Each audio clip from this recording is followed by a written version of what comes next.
Maryland football makes national news after loss number 6, while football's postseason on the pitch continues into NCAA tournament play. Meanwhile, Maryland men's basketball claims its first road win under Coach Buzz Williams, and women's basketball stays undefeated. Crossover season ushers in a packed edition of the Left Bench.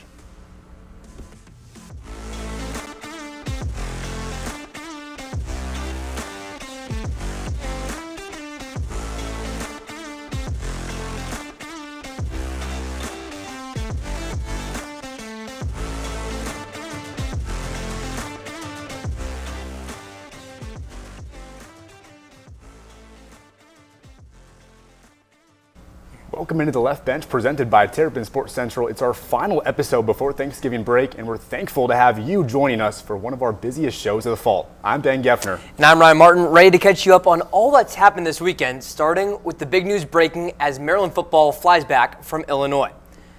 The news was all over the sports world Sunday morning, hours after Maryland football dropped an uncompetitive 24-6 loss at Illinois. Athletic Director Jim Smith spoke with ESPN's Pete Thamel and reaffirmed his commitment to Terps head coach Mike Locksley. And that was all before releasing a letter that said more of the same. Yeah, Ryan, it was a promise of even more patience for Locksley. To break down the specifics of Smith's message and what it means for Maryland athletics as a whole, our Daniel Stein is with us live outside of CQ Stadium. Daniel, what do Terp fans need to know about the new AD doubling down on his head football coach?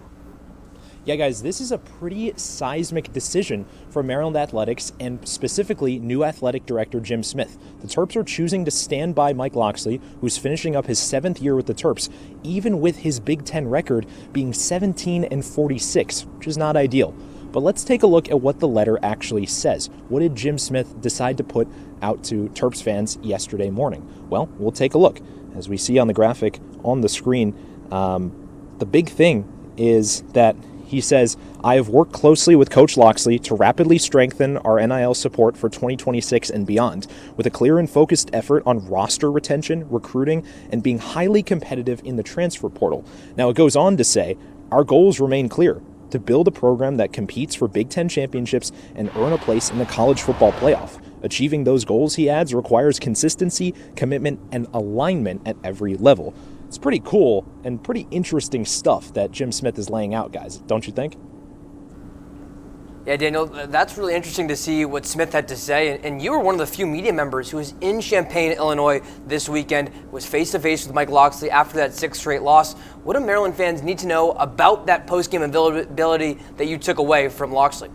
Well, the big thing that I took away, guys, is that these young players are going to be here to stay, and that's the main goal. Mike Locksley talked about the impact of these key freshmen, especially Malik Washington, but as you look down the board, there's going to be a big priority for keeping a lot of guys in the building. You'll see on the graphic in a second, I mean, you can break it down into 3 main categories. You got the mainstay starters. These freshmen have really made an impact. You got Malik Washington, you got Sidney Stewart, Zahir Mathis. You also got a guy like Daniel Wingate, who's not a freshman, but a really talented middle linebacker, and he could choose to follow somebody like Jayshawn Barham, who decided to go into the transfer portal. That's category 1. Category 2, you got guys who I call key risers. A couple of freshmen come to mind. You got CJ Smith and Messiah Delhomme. I talked to Locksley about Smith in particular. He said that he's a guy who is just working his way into the starting lineup more and more. These are all guys that Jim Smith and Mike Locksley are going to need to keep in the building with some of that resource money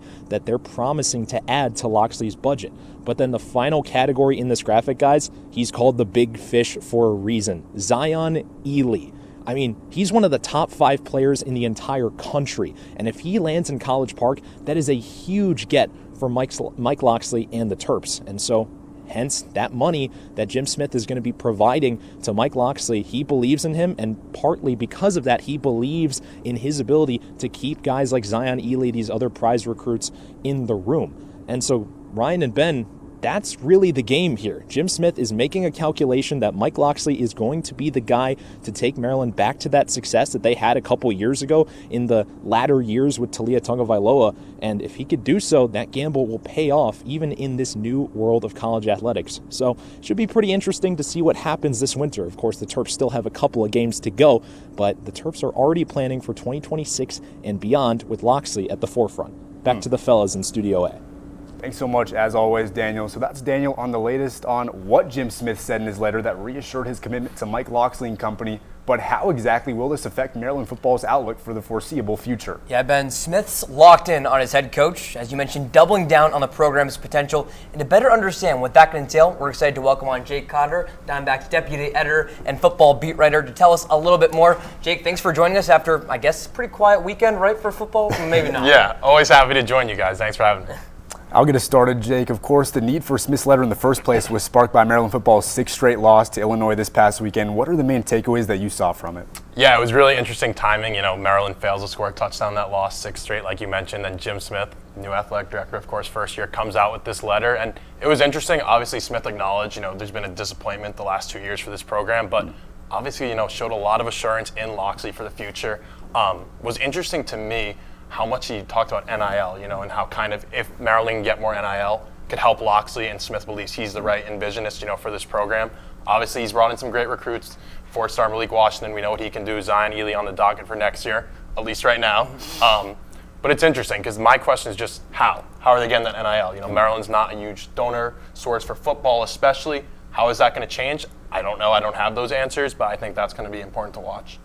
Yeah, Jake, you bring up a great point of the letter from Smith obviously having a huge emphasis on NIL resources and a financial commitment to the program. For fans at home who might not understand how Maryland compares to an Ohio State or a Michigan, those top Big Ten schools in terms of spending on the football program, why has that been such an issue for Maryland and maybe contributed to on-field struggles? For sure, it's a big deal, and Maryland just simply doesn't have the same donor money that these top programs or even middling programs had. I actually read a report, and it said Maryland last season spent the second fewest $1 million on football in the Big Ten among public universities. Only school lower is Purdue. There's one team that has fewer Big Ten wins over the past season than Maryland, Purdue. So it's a big deal. It's a big deal. Even Rutgers, a program that's not considered a top Big Ten program by any means, spent almost double as Maryland. How can the Terps fix that? Like I said, I don't really know. A lot of that comes down to can they attract donors? Will people actually believe that this program can be rejuvenated? But it's a huge issue, no doubt, especially in the landscape nowadays, where the transfer portal is huge, recruiting is huge. Even Coach Locksley has stressed, in his press conference this year, this is not a developmental landscape anymore. No doubt. And Jake, so much has been made of Maryland's freshman class, led at the helm, of course, by QB Malik Washington and potentially Zion Ely, as you mentioned. Do you see this underclassmen group taking a jump at all next year compared to this year? Yeah, for Maryland, that's going to be the key, I think. Malik, I do expect Malik will be back, especially with the news of Locksley returning. They have a long-standing relationship, and I could definitely see a jump next year, but it's going to take a lot. For example, the offensive line is losing some key starters. The receiving corps, Maryland's top 3 receivers, are all graduating. It's going to be important to fill those needs, get a better run game around Malik. But Malik, we know how talented he is. We saw it on the ground against Rutgers, running all of them. We've seen it through the air a few times. We know what Zahir Mathis and Sidney Stewart can do on the defensive side. For Maryland, it's going to be about building around those guys. Importantly, as Smith emphasized in the letter, maintaining those guys, not letting them leave. If they can, then maybe this program can move up in the Big Ten. So, Jake, I'm hearing building, maintaining. That is a lot of adjectives that seem like Maryland football is already ready to go to 2026. And we know that Smith referenced that in his letter. But Maryland still has 2 games, both against Michigan teams, to end off its season. If Maryland can pull off 2 unlikely wins, they're bowl eligible again, though. So whether they get to bowl eligibility or not, what do you need to see from this Maryland team across these final 2 weeks to at least create optimism before those promises for next season start to come into the picture? 100%. And candidly, I don't see a bowl game happening. I don't see Maryland beating Michigan. Maybe they prove me wrong, but I don't see that being a win. I think Michigan State could be a win. Obviously, Michigan State hasn't won a Big Ten game yet this season. But that's not really what I'm looking for, whether they win that game or not. I'm looking at Malik Washington. That's the big thing for me. It's kind of been a bumpy road over the last month or so. Against Rutgers, was great on the ground, but threw for under 100 passing yards. Last week against Illinois, they failed to score a touchdown. Not a great offensive performance. Even against UCLA, I was down there in California, led an epic game-tying drive, but overall really struggled. So I'm looking to see, can he put together, a more complete performance? Can we see him, like he said this year, use his legs more, but also go through the air? I think a win would be great to end their season, but I don't think it's really going to change how the season is outlooked, even though Locksley has stressed that one more Big Ten win would be 2, one more than last year, and that would signify slow progress. I'll let you guys make of that what you will if that's progress. I love that. Looking out for Malik Washington, who's facing up against Bryce Underwood in Michigan this Saturday. That's going to be a really interesting one to see between those 2 quarterbacks. It should be fun for sure. Obviously, very different circumstances around them, but 2 really exciting freshman quarterbacks. For sure. Thanks so much, as always, Jake, for joining us here at the desk. Of course, thanks for having me, guys. You can keep up with all of Jake's coverage for all things Maryland football at his X page, at Jake Cotterer, and online at dbksports.com/author/Jake Cotterer.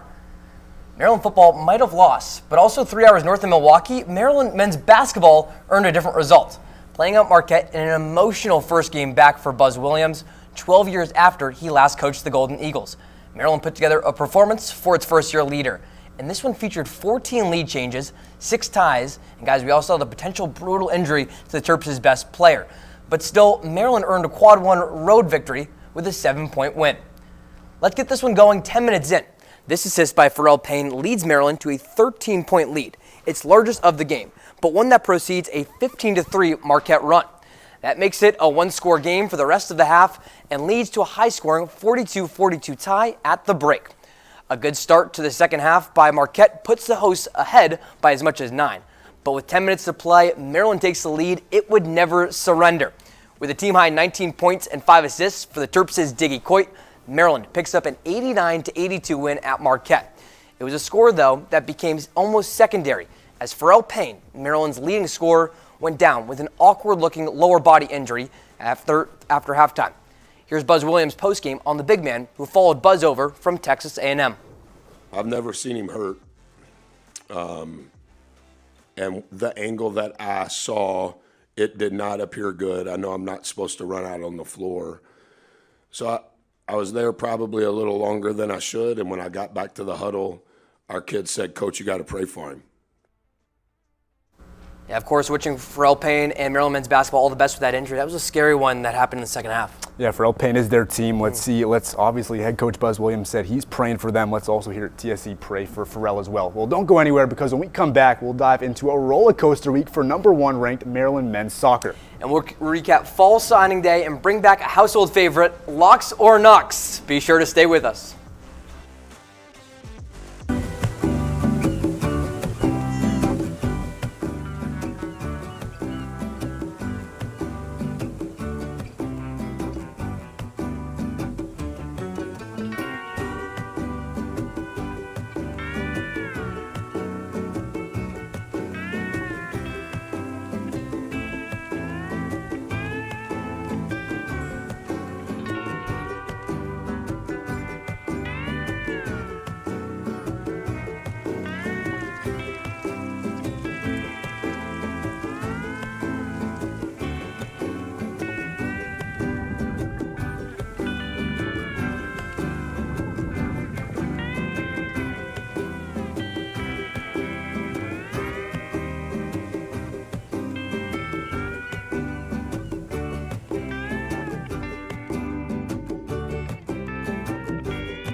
The impact of a meal goes well beyond feeding our bodies.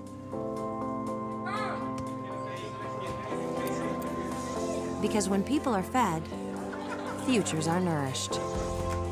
Everyone deserves to live a full life. And with your help, together we can end hunger. Join the movement at feedingamerica.org/actnow. Welcome back into the Left Bench, presented by Terrapin Sports Center. I'm Ben Geffner. He's Ryan Martin with you, and so glad you can be with us on this Monday night. Ryan, the nation's #1 collegiate men's soccer team still plays here in College Park, but we saw Maryland really falter for the first real time all year Wednesday, and it came in the postseason. Yeah, Ben, Maryland men's soccer has trailed for just 78 seconds during its regular season, but none of that mattered in last week's Big Ten tournament, hosted right across the street here at Ludwig Field. A season ago, number 4 Maryland men's soccer matched up with UCLA during the 2024 Big Ten tournament, and the Terps got whooped 6-0 by UCLA in the quarterfinals. A year later, the two old rivals matched up in the tournament again, leading to another Bruin postseason win over Maryland. For a Maryland team that was then the #1 undefeated squad in the country, this one's scoreless for most of the game. Maryland outshoots UCLA 7-2 at halftime, but after the break, the Bruins break through for the match's first goal. There you saw under Marty Correia sneak the ball past Maryland's Lauren Mack in the 73rd minute. The Terps have a few more chances until a Bruins dagger ends it all. right here. It's a 2-0 first loss of the season after UCLA's Sergey Solans-Arena nets in his team-leading 13th goal. For Sasho, it's hard not to think about missed opportunities after a loss like that, huh? It was a very hard-fought college game. If we would have done our job and put one or two away, then maybe the outcome is a lot different. But when you allow a team to stay in the game like that, the belief rises, and certainly we were pushing a little too much maybe at the end of the game. Let's move from the pitch to Studio B, where TSC's Owen Korzak breaks down all of the NCAA tournament intangibles, roadblocks, and speed checks ahead for Maryland men's soccer after today's selection show. Owen, what do you got for us? Yeah, guys, disappointed is how some 4,876 fans left Ludwig Field last Wednesday. But now we turn our attention to the NCAA tournament. But before we take a look at the national tournament, let's take a quick look at how the Big Ten tournament went. In game 1 of the tournament, third-seeded Michigan, they were able to take care of the 2-seeded Washington.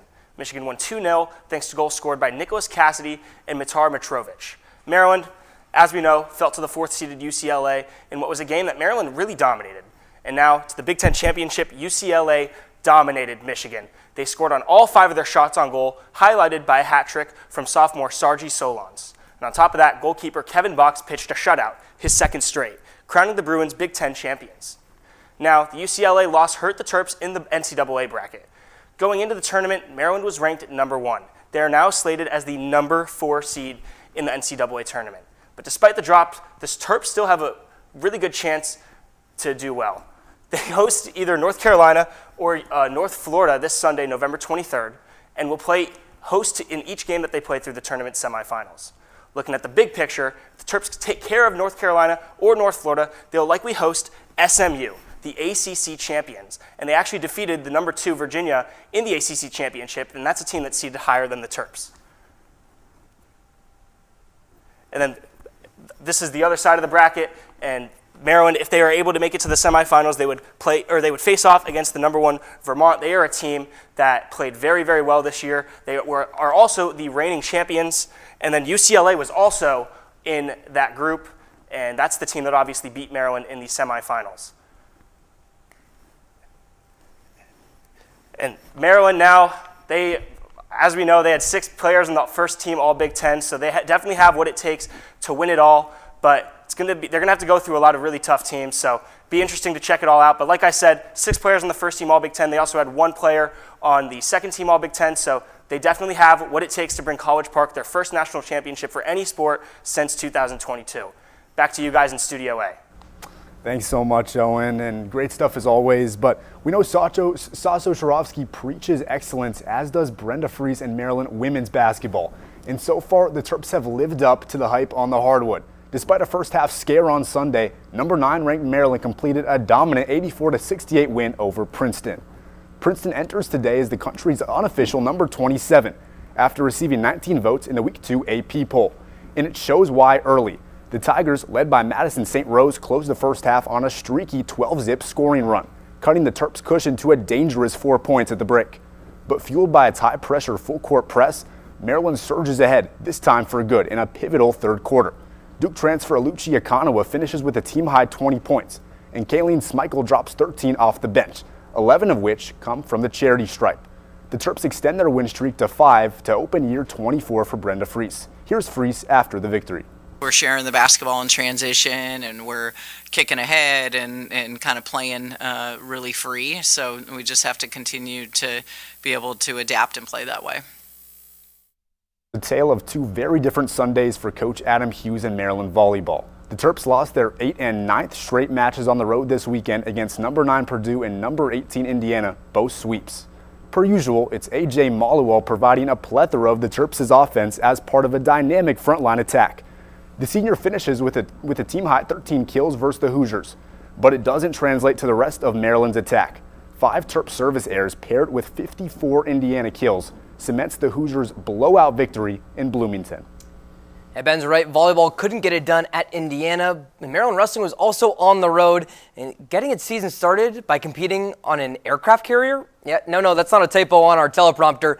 Wrestling opened its campaign by beating Gardner-Webb and the Citadel from the flight deck of the USS Yorktown in Mount Pleasant, South Carolina.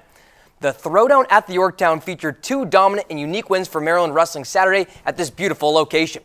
This is how the Terps' win over Gardner-Webb shook out. An easy win was supplemented by a 33-second pin by Jackson Smith. He's a reigning All-American for a reason.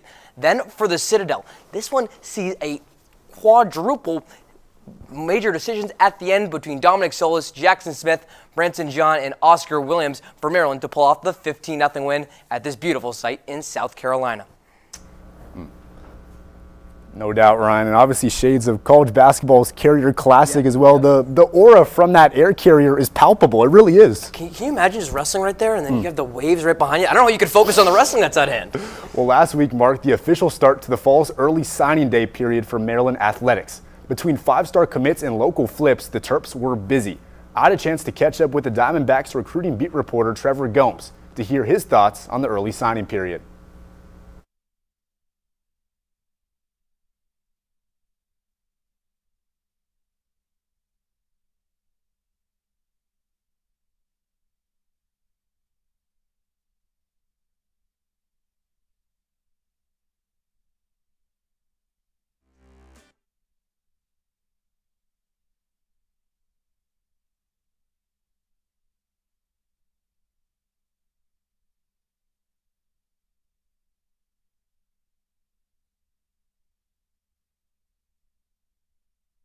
Sorry about those technical difficulties, but we do know that Trevor Gomes says that there's big pieces coming in for Maryland women's basketball and football. And now don't go anywhere, because on the other side of this break, we're getting fiery during a second version of one of our favorite new games. Yeah, not to mention we'll crown our Terp of the Week, top 5 plays, and more. Stay with us.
The impact of a meal goes well beyond feeding our bodies.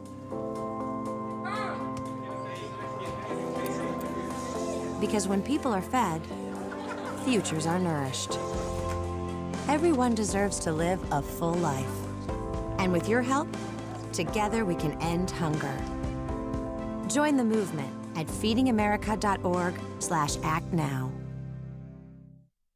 Welcome back into the Left Bench presented by Terrapin Sports Central. I'm Ryan Martin. He's Ben Geffner at the end, and we're now joined by our Director of Technicals, Gibson Hurt, as well, where it's time to revisit our game of hot takes. That's right, Ryan. From the Rose Bowl to Studio A, Gibby Hurt back with us. It's the Big Three back on your screen for another edition of Locks or Knocks.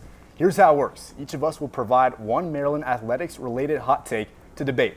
A lock means agree. Hold it up, Gibby. You got right there. And then a knock means disagree. Pretty simple. Let's go to the triple box after this, and I'll get us started with hot take number 1. Guys, my first take is that Kevin Harlan is a dream broadcaster and the best broadcaster for a Maryland athletics game. Obviously, the last Maryland sports game he called, putting on the screen right now, it was a Sweet 16 loss to Florida just a couple of months ago.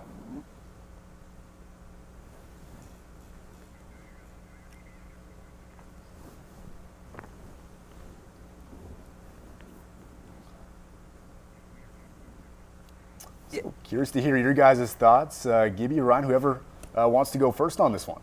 I'll start here. I'm just going to straight up say you're wrong. When you hear Kevin Harlan, the first thing you think is not college basketball. You think NFL, you think NBA. College basketball does not come to mind. Andrew Catalon, on the other hand, when you hear his name, you think college basketball. You think R.J. Hunter. You think Rodney Rice. Let's take a listen.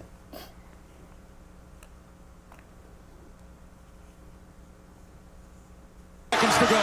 Fans wanted to travel. Rice at three. Good! Good! Gotta push it. Rodney Rice puts Maryland up by 1. And Mike Woodson calls a timeout. What a shot by Rodney Rice. Seconds to go. Yeah, guys, I'm going to disagree with you both here. I'll grab this one. I'm going to knock this one completely. I love Kevin Harlan more than the next person, too. Andrew Catalan is a great broadcaster, but give me the sweet-sounding pipes of Eric Collins. We saw him a couple years ago for that Maryland UVA blackout game. Braden Wisniewski's that punt return touchdown. Let's see Collins with Maryland before I get into why he's so good at basketball. Let's take a look back a couple years ago. Comes Wisniewski. Wisniewski to the edge. What kind of speed do you got, young man? There he goes. He's got enough gas in the tank. It's a touchdown for Maryland. So Ben, Gibby, you two young men, I wonder what kind of gas in the tank Eric Collins, Mr. Humdiddly-D, Mr. Terry Two Beauties, what would he have for Maryland men's basketball? Would he be, there it is, don't do him like that? I want to see Eric Collins calling a Maryland men's basketball game. Okay, Ryan, I'm fine with that one, but Gibby, remember 7th grade? Yes or no? Vaguely. Okay, you remember logical fallacies, the term? I think it was math class you learned it. Math class was certainly not one of my favorite classes, so I'm going to say no. Andrew Catalan is a logical fallacy in this debate. Play the clip, another Kevin Harlan clip, this time from the A-10 championship. Down the middle, on the wing, this is a 3. Good! Big time hit by Billups. Down the middle, on the wing. A big-time hit. It's so concerning that Kevin Harlan has as much energy as Andrew Catalan does for a game winner. There's still 12 minutes on the clock in that one, Gibby. What do you have to say about that? I got to say that's, first of all, a crazy clip to pick for Kevin Harlan. He has much better calls than I will say. If you want to argue that Kevin Harlan's the best, sure, you got to go with the Furman versus Virginia call. But that's the thing. I just picked any objective clip, just a common clip. That's how good he is. He really excels in any clip you pick. It doesn't matter which one. But when you hear Andrew Catalan, you think college basketball. When you hear Kevin Harlan, you think NFL. I'll leave it at that. Yeah. All right, now I'll go. And I'm going to stay a little bit more Maryland focused. I think that at least 2 Maryland teams, not 1, but 2, in fall, winter, spring, will win national championships this year. Gibson, I'm going to go first on this one. I think Maryland's got a lot of potential in other sports. This one's another knock again for me. Guys, we're both juniors here at the University of Maryland, meaning we've had 2 full years to see the 20 athletic teams that Maryland has.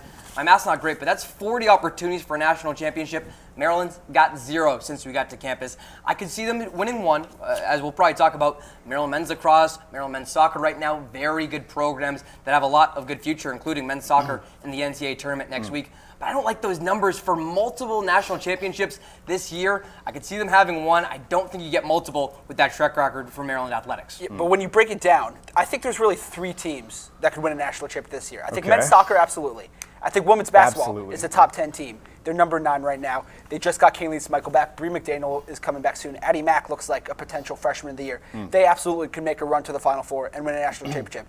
And then every year, it's men's lacrosse. John Tillman. It's January, February, March, April, Tillman. I hate to be that guy. What were those last 2 Memorial Day? I think Maryland ended with an L in that big game. Recently. It hasn't been Tillman super recently. They lost to Cornell last year. CJ Kirst, he's gone. He's graduated. Cornell. Okay. Notre Dame lost Chris Kavanaugh. And this year, men's lacrosse, the return of Eric Spanos, return of Braden Erksa, Will Schalller's back. I just don't see any way where men's lacrosse is not preseason number 1, and they could definitely go win that on Memorial Day weekend. Okay, that's interesting. Let me hold up the knock. Again, I'm going to disagree, agreeing with Ryan on this one. Let me read you a stat, Gibby. The Terps have never had multiple sports win an NCAA championship in the same year, ever. Why not this year? Ever, though. Why not this year, History is not on their side, and it will also not stay on their side this year. History's made to be broken. I'll leave it at that. Okay. All right, History repeat itself. Speaking of history between you two, I know this one's been debated a lot off camera, so of course we got to bring it on camera for locks or knocks. Guys, my take, which is really just an alley-oop to either of you to give your opinions, which I know that you are so defiant about. I'm going to say noon is the best time slot for a college football game. I think you got to love the pregame shows, whether it's College Game Day, Big Noon, then you go right into that early kickoff at noon. I'm not going to step aside. You heard my piece, and I'm saying that noon is the best time slot for a college football game. Let me pull out some more math for you guys. Noon on the East Coast is 9 a.m. on the West Coast. I'm from the West Coast. I'm from California. I'm a late riser. I'm not waking up at 9 a.m., much less 10 a.m., much less 11 a.m., much less noon on the East Coast to watch college football. It is absolutely not the right time. I think probably 7 o'clock on the East Coast is a good time. And then on the West Coast, that would translate to 4 p.m. Pacific. Gibby, I'll let you read I understand what you're saying, but the problem is that you're just wrong. No. So, I mean, the world I got is more built, data if you want me to read it. The country is built on the East Coast. Nobody wants to watch the Super Bowl at 3:30 in the afternoon.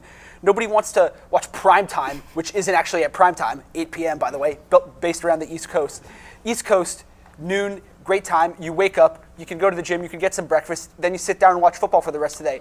If it's 7 p.m., 9 p.m., Pac-12 after dark, who wants to watch football after dark? It's supposed to be afternoon to evening. Who wants to stay up as a Lakers fan till 1 a.m. to watch their games on the East Coast? Here's another stat. I took this one from the Harvard Business School earlier today. Just 15% of Americans are quote-unquote night owls, but it makes sense that later starting East Coast times are better than earlier starting West Coast times. Yeah, but the country's built on Eastern time. Think about it. When you just said what your ideal time would be, you said it in Eastern time. You didn't say, oh, I think it'd be noon Pacific. What's the capital of the East Coast, in your opinion? Washington, D.C. is the capital of the country. That should tell you all you need to know But in about terms what of time like the stock zones market, but in terms of the stock market, what does the East Coast really run Wall through? Street is where the is stock market is in New York City, which is Okay, the let's East pull out Coast. some more data from USA Today 2024. California's state economy is 4th in the world. Want to guess New York, Skibby? They run. New York runs the economy. Wall Street's in Number New York. 11 is not even in the top 10. Again, another logical fallacy here. I completely disagree with that take. Let's put up the knock once again. West Coast, the best coast. I'll leave it at that. All right, so there's a lot of knocks for those ones. But there's one thing that's a lock, though. I know that you guys haven't agreed on much. I think we can all agree that one lock is that it's our Terp of the Week. She's someone who is killing it on the number 9th ranked Maryland women's basketball team, and she's now a rare freshman to be in the starting 5 for Brenda Fries. She's 5 games into her college career, but today was named the Big Ten Freshman of the Week. Guys, meet Addie Mack, our Terp of the Week. Mack attacked the week offensively, pouring in 15 points and at least 4 assists in Maryland's win over Towson and Princeton.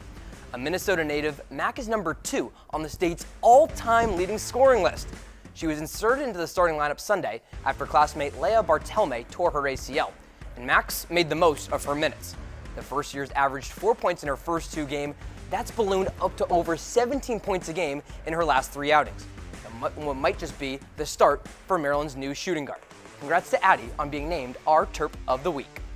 Let's go inside the association for our Pro Terp of the Week. For the 3rd time this semester, we're honoring Pelicans rookie Derek Queen.